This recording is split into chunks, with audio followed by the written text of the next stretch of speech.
The last thing Jake Rodriguez said to me was, "Sarah, pull up 3 missiles inbound." Then the SA-18 surface-to-air missile hit our Apache's tail boom, and my co-pilot, my partner for 3 years of flying combat missions together, slumped forward in his harness, blood streaming down his desert camouflage flight suit. In that split second, watching Jake die, something cold and sharp crystallized in my chest. It wasn't just grief. It was a promise written in blood and fury. I was going to make them pay for killing my wingman. But first, I had to survive what was about to be the most terrifying 90 seconds of my life. Our Apache was spinning like a broken toy, the Carpathian forest canopy rushing up at us with horrifying speed.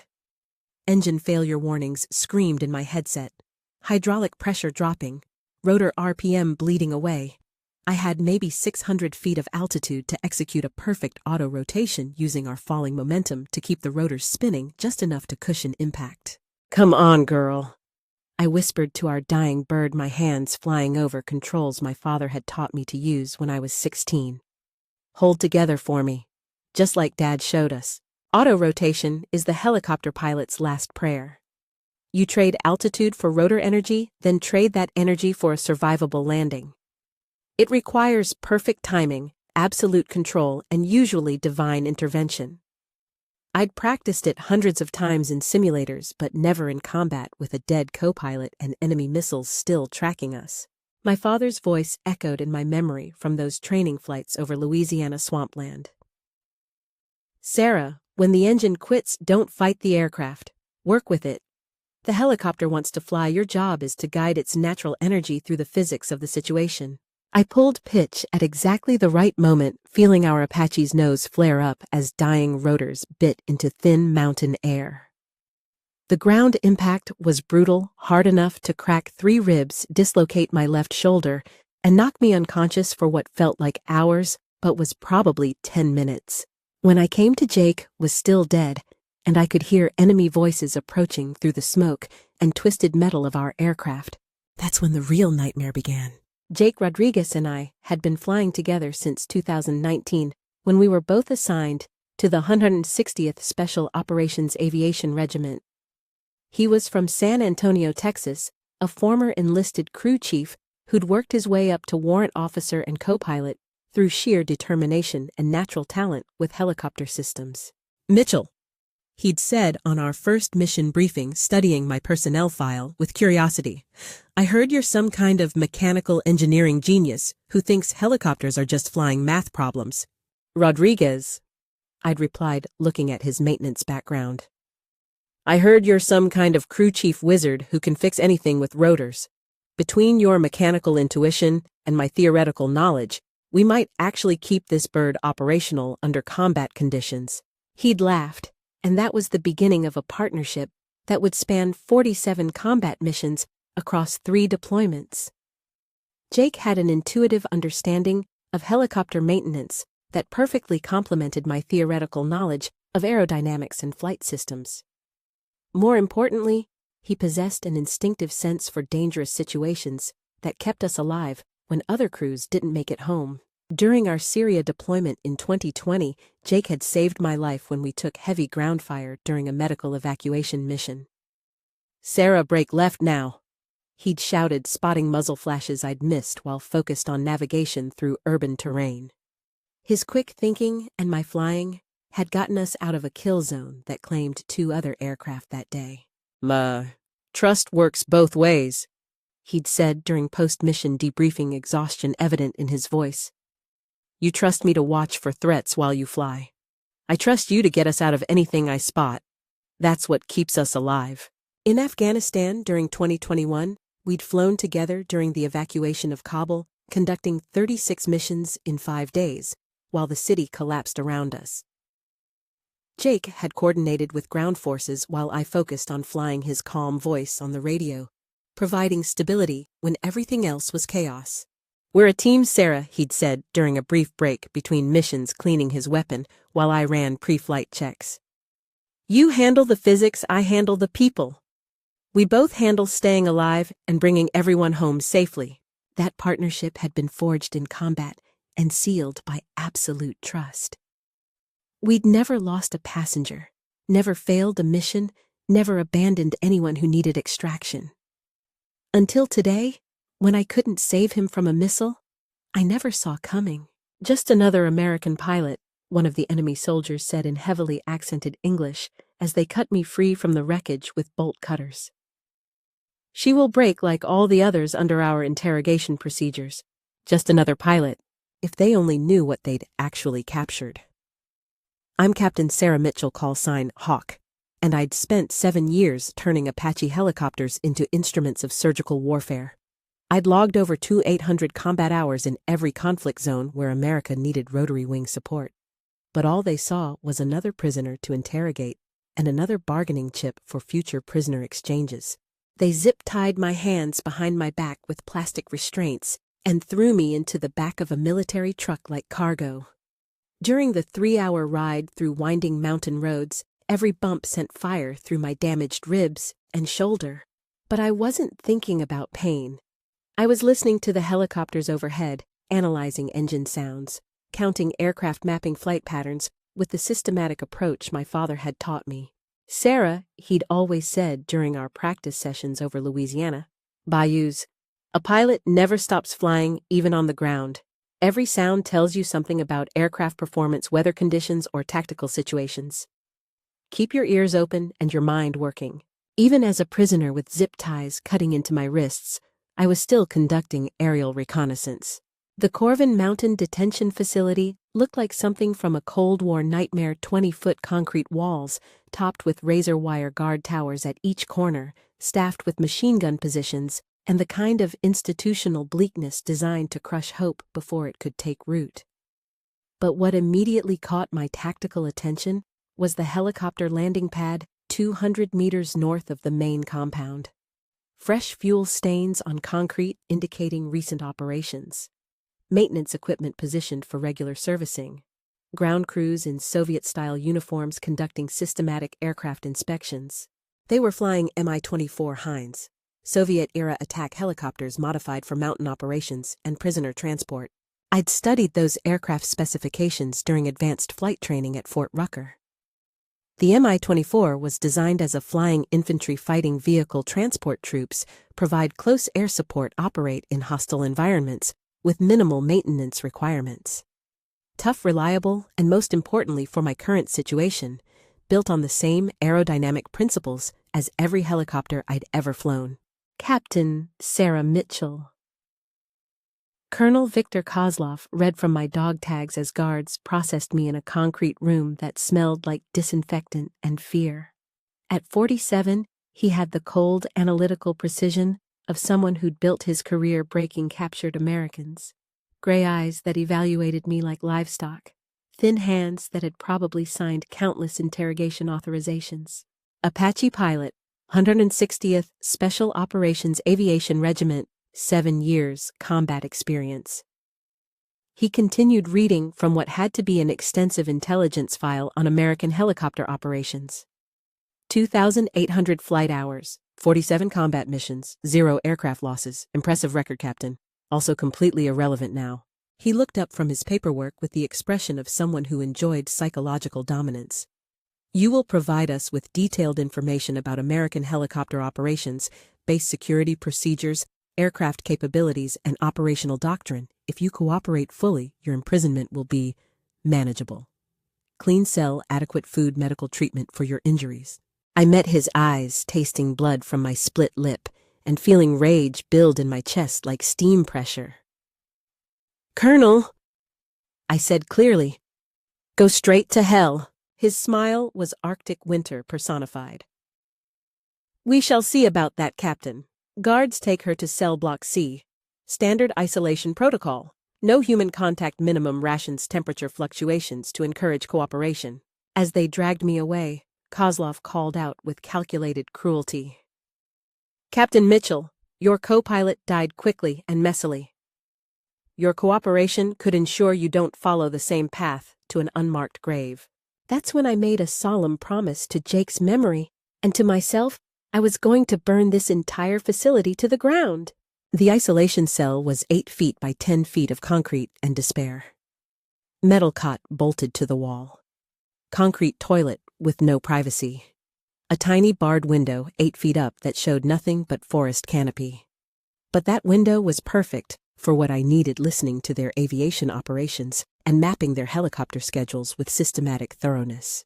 For 72 hours, while Kozlov's interrogators worked me over, with sleep deprivation temperature extremes ranging from freezing to sweltering, and psychological pressure specifically designed to break captured pilots, I conducted covert reconnaissance of their entire operation. Tell us about Apache weapon systems, the interrogator would demand during sessions that lasted 6 to 8 hours. Name, rank, serial number, I'd reply while mentally cataloging the sound of Mi-24 engines approaching from the northwest at regular intervals. Describe base security procedures at your home station. Captain Sarah Mitchell, United States Army Service Number 123-45-6789. Meanwhile, I was mapping their helicopter operations with the methodical precision of an air traffic controller. Mi-24s conducting predictable patrol flights every 4 hours, landing at the same refueling point every evening at exactly 1900 hours. Same approach vector from the northwest, same landing procedures, same post-flight routine performed with military efficiency. During my CRE training survival evasion resistance escape, our instructors had emphasized that successful resistance required turning captivity into opportunity for intelligence gathering. Every moment of imprisonment, Master Sergeant Williams had said, is a chance to learn something that might save your life or the lives of other Americans. More importantly, I was remembering something from advanced flight training that might provide the key to our survival. During my second year at Fort Rucker, we'd spent 2 weeks studying Soviet aircraft design philosophy as part of threat assessment training. Our instructor, a former test pilot named Colonel Barnes, had explained that Russian helicopters were built for durability and operational simplicity rather than advanced technology. The Mi-24 Hind, he'd said, is like a flying tank, heavy, tough, reliable, and designed so that any competent pilot can operate it with minimal adaptation time. The Soviets standardized control layouts across their entire helicopter fleet. My father had taught me something similar during our physics lessons. Sarah, he'd said, drawing force diagrams, lift equals weight, thrust equals drag. Those equations work the same whether you're flying American, Soviet, or Martian aircraft. The physics don't change based on politics. Your helicopter training means nothing here.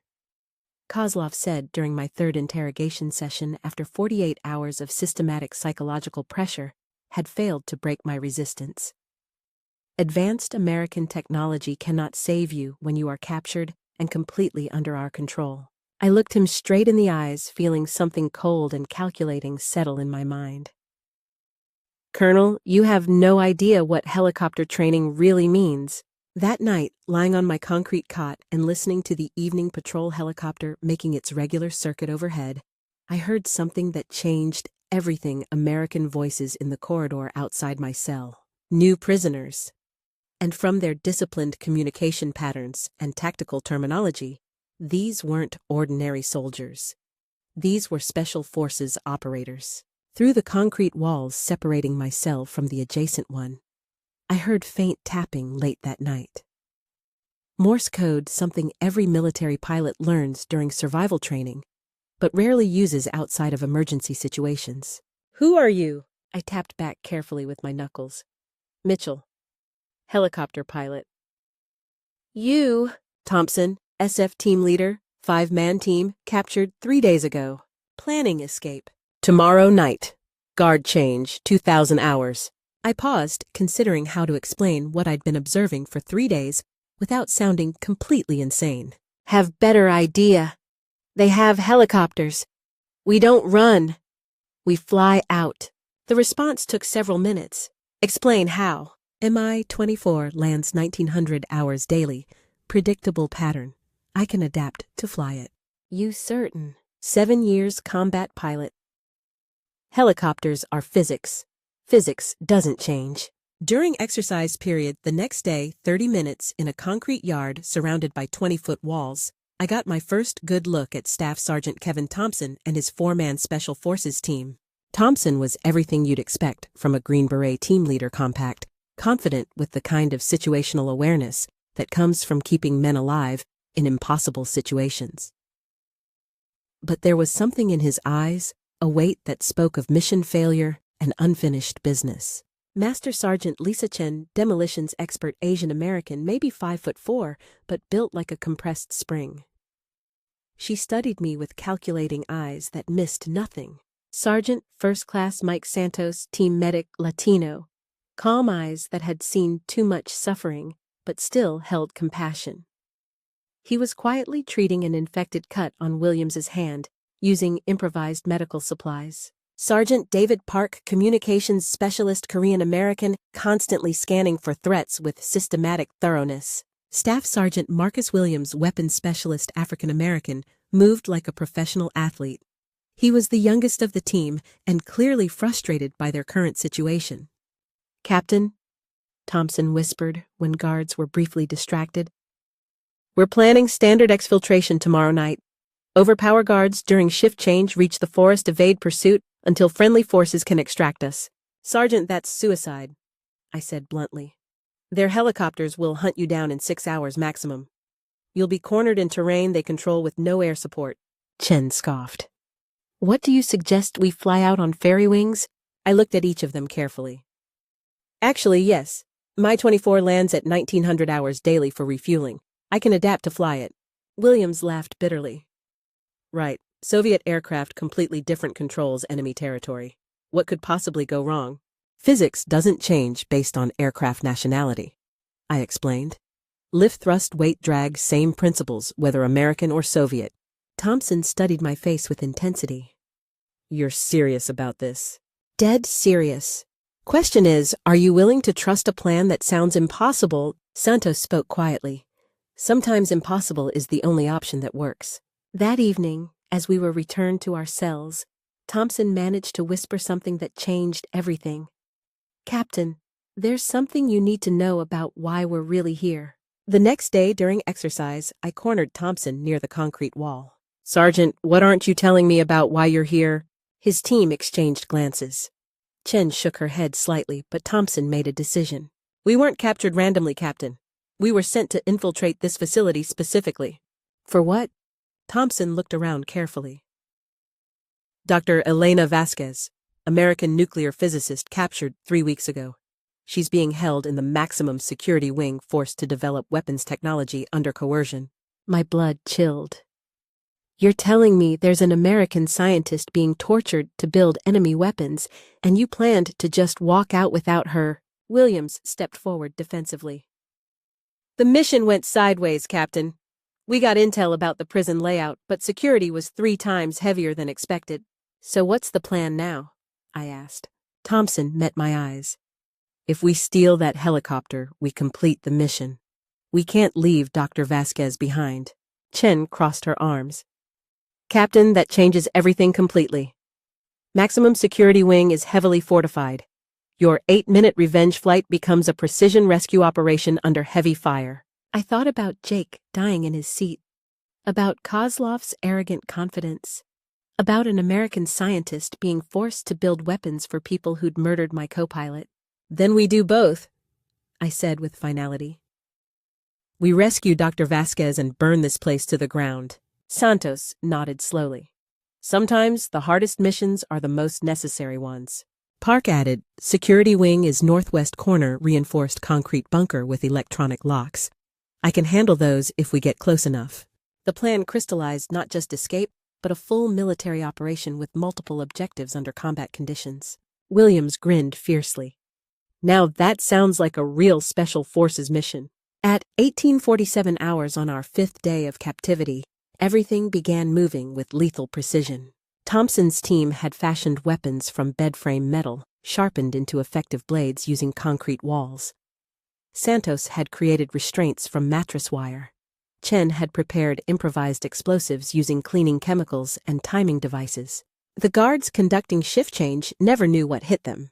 Within 90 seconds, we had neutralized 6 guards, secured 9 AK-74 assault rifles with 270 rounds of ammunition, 4 Makarov 9mm pistols with 32 rounds, 6 RGD-5 fragmentation grenades, and most importantly, uniforms and radio equipment. Viper, this is Thompson, came his voice over the captured radio using my call sign. Phase 1 complete. Compound perimeter secured, but we need to move fast. I could hear the Mi-24 approaching from the northwest 1900 hours exactly engine sound, indicating normal operational parameters. The pilot was following the same approach pattern I'd been studying, completely unaware that his routine was about to become the key to our escape. Copy, Thompson. Remember, we need that aircraft completely intact. Any damage to flight systems means Dr. Vasquez dies in enemy hands. Understood. Moving to security wing now. The helicopter touched down with standard procedures engine, at flight idle rotors turning at reduced RPM, pilot and co-pilot conducting routine checks, while ground crew prepared refueling equipment. They had no idea that 6 American prisoners were surrounding their aircraft with captured weapons. Ruki vверх. Не двигаться! Thompson shouted in Russian as we emerged from concealment. Hands up, don't move! The shock on the aircrew's faces was exactly what we needed. But my focus was entirely on the Mi-24, Soviet-era attack helicopter, fully fueled weapon systems armed, all flight controls operational. More importantly, it was armed with a 12.7mm Gatling gun, 57mm rockets, and anti-tank missiles. This bird had serious teeth. Thompson, I need 2 minutes to familiarize myself with these controls, I called out as I climbed into the pilot's seat. What I found was exactly what I'd expected: Soviet control layout, completely different from American systems. Collective lever, spring-loaded, instead of friction-locked like Apache systems. Cyclic stick with much higher sensitivity. Anti-torque pedals reversed from American configuration. Instrument panel in Cyrillic characters. But the fundamental principles were identical to everything I'd learned from my father. Sarah, he'd said when I was 16, every aircraft wants to fly. Your job isn't to force it into the air, it's to guide its natural capabilities. I began startup procedures adapting 7 years of Apache training to Soviet systems. Engine parameters: normal turbine temperature within range, oil pressure, good fuel flow, steady. Rotor RPM climbing toward operational range. Viper, they're mobilizing ground forces. Thompson's urgent voice. Small arms fire from multiple positions. I engaged weapon systems and lifted off. Immediately nearly killed us. The spring-loaded collective dropped us 15 feet when I released pressure. The sensitive cyclic sent us lurching sideways. Jesus Christ! Santos shouted. I've got it. Within 30 seconds, I'd adapted enough for combat operations. Ground fire erupted from enemy positions. Bullets struck our armor, but the Mi-24 was built for this. Thompson's status on Dr. Vasquez. Security wing breached, heavy resistance. Needs sustained fire support. What followed wasn't revenge, it was systematic warfare conducted with surgical precision. The attack lasted exactly 8 minutes and 43 seconds. 8 minutes of coordinated strikes while Thompson's team fought through security corridors to reach Dr. Vasquez. This is impossible! Kozlov's panicked voice over radio. Our own helicopter is attacking us. I keyed transmit. Colonel Kozlov. This is Captain Mitchell. You said helicopter training meant nothing. Thought you might want to reconsider. First targets guard towers and communications. 12.7mm Gatling gun with precise fire, eliminating defensive positions while avoiding areas where prisoners might be held. Beautiful shooting, Chen's voice. Towers neutralized, communications down, but Kozlov wasn't panicking completely. Hidden anti-aircraft guns emerged from concealed positions, Soviet Zu-23 twin cannons that could shred our aircraft. Break left! Park shouted as tracers flashed past our cockpit. I threw the Mi-24 into aggressive, evasive maneuvers. The sensitive controls that nearly killed us during takeoff now became advantages, rapid direction changes that confused enemy gunners. My cracked ribs screamed with each violent maneuver. Santos had given me an adrenaline injection, but it was wearing off, and pain was becoming overwhelming. Thompson! I need status on Dr. Vasquez immediately. Security wing breached, but she's in laboratory section under heavy guard. Electronic locks proving difficult. Enemy fire intensified. An RPG launched from fuel storage, barely missing our tail rotor.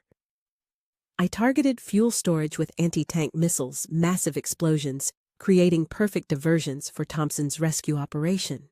But then the real challenge appeared, another Mi-24 approaching fast with an experienced pilot who knew these mountains. Enemy aircraft approaching 6 o'clock, Williams shouted.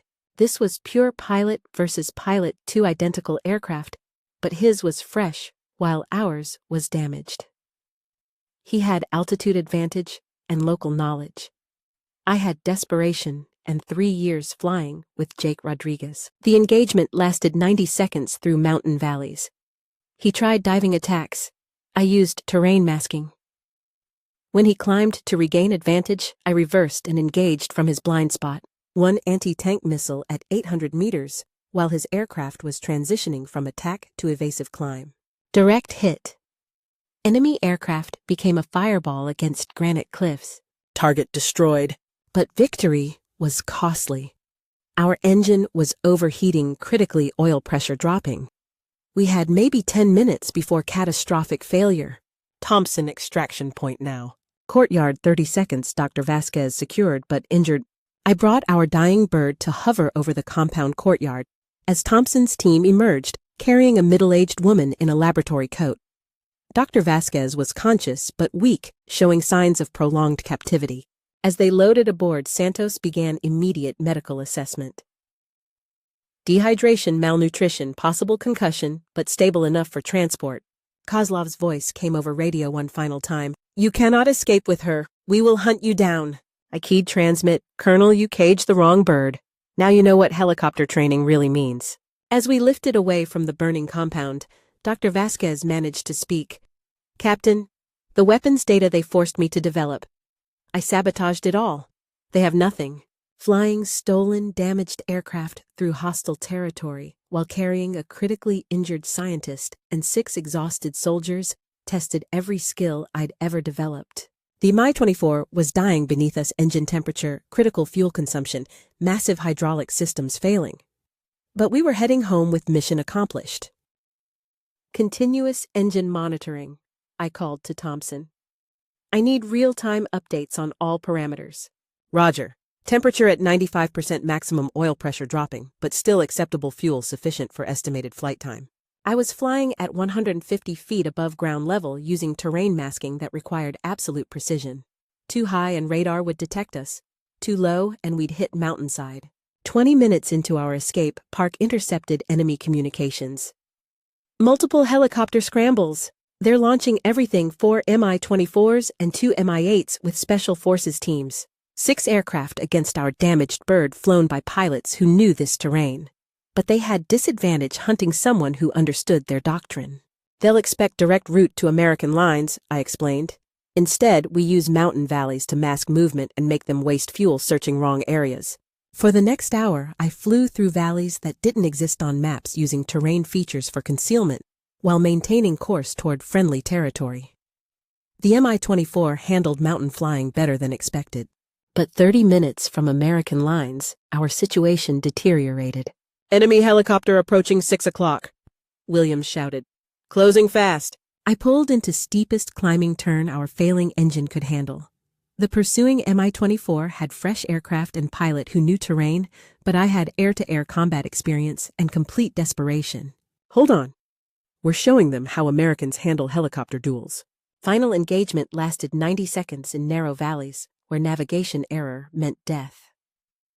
Enemy pilot tried altitude advantage for diving attacks. I used terrain masking to break his approaches, then reversed to engage from unexpected angle. 1 anti-tank missile at 800 meters. Direct hit against mountainside. Target destroyed. But engagement pushed our engine beyond all limits. Temperature critical, Thompson reported. Oil pressure dropping rapidly. 10 minutes maximum before complete failure. I'm pushing beyond safe limits to get us home. If engine fails, we auto-rotate into friendly territory. For 8 minutes, I flew that Mi-24 harder than Soviet engineers intended. Maximum power, accepting damage for speed toward safety. Friendly forces. This is Captain Mitchell flying captured helicopter with 6 soldiers and 1 recovered scientist. Confirm hostile aircraft with recovered personnel. Confirmed. Mission successful, all Americans accounted for aircraft failing. Need immediate landing. As FOB Charlie came into view, American flag Apache helicopters, familiar uniforms. I felt something break loose in my chest, held tight since Jake died. We were home, all of us. The landing was controlled chaos. Medical teams rushed Dr. Vasquez to emergency care, while intelligence officers debriefed Thompson's team about her rescue and intelligence value. Sarah, Master Sergeant Patterson Jake's former crew chief, stared at the Mi-24. "How did you end up flying enemy aircraft?" Colonel Harrison approached. "Captain Mitchell, we need immediate debriefing on your escape and rescue of Dr. Vasquez." "Yes, sir. But first, Lieutenant Rodriguez's remains." Patterson's expression told everything. "We found the crash site. Jake didn't suffer. Missile killed him instantly." Tears finally broke free. "He saved my life." Spotted missiles called warning. Without Jake, no time for auto-rotation. The debriefing lasted 8 hours, covering capture, imprisonment, escape, rescue mission. Intelligence was particularly interested in facility destruction and psychological impact. "Unprecedented use of their aircraft against them," the officer said. "Facility will never rebuild. Enemy weapons development completely disrupted. Dr. Vasquez's sabotage data set their program back years." Colonel Harrison: "You proved American training prepares people to overcome any situation. Didn't just escape, turned their strength against them, and eliminated strategic threat." 3 weeks later, Maria Rodriguez called. "Sarah, Jake's mother. Could we meet? I'd like hearing about my son's last mission." San Antonio Cafe. Small woman with son's warm eyes. "Jake talked constantly about you," she said. "When I heard you not only escaped, but saved other Americans, Jake would have been so proud." Mrs. Rodriguez: "Jake's warning saved my life. Without those seconds, I couldn't have survived to bring everyone home." She smiled through tears.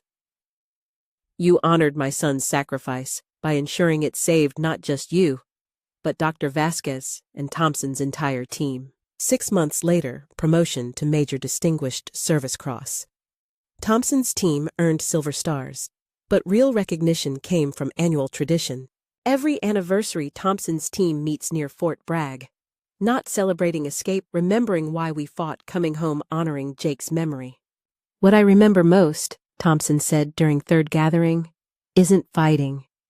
It's watching you adapt enemy aircraft like you'd flown it for years, then risk everything to complete our mission."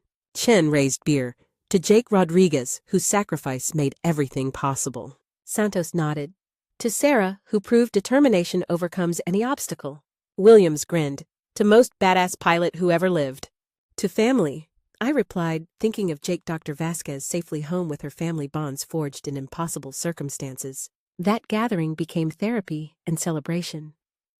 Thompson's team became lifelong friends. Understanding survival isn't individual capability. It's trust, teamwork, willingness, using available resources, protecting people who matter.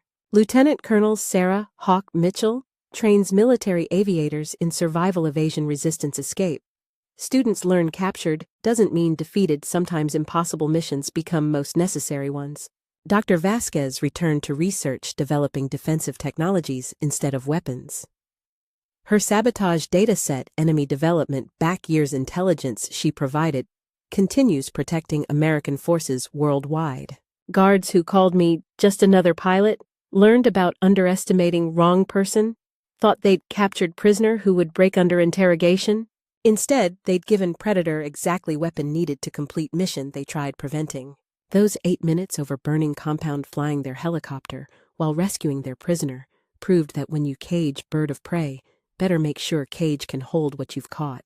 Jake would have loved every second, especially part where his sacrifice saved not just me, but every American who made it home that night. Sometimes, most beautiful flights ensure no one gets left behind, guided by trust, forged in combat, sealed by ultimate sacrifice. Physics of justice follow same principles as flight physics. What goes up in arrogance comes down in consequences, guided by trust.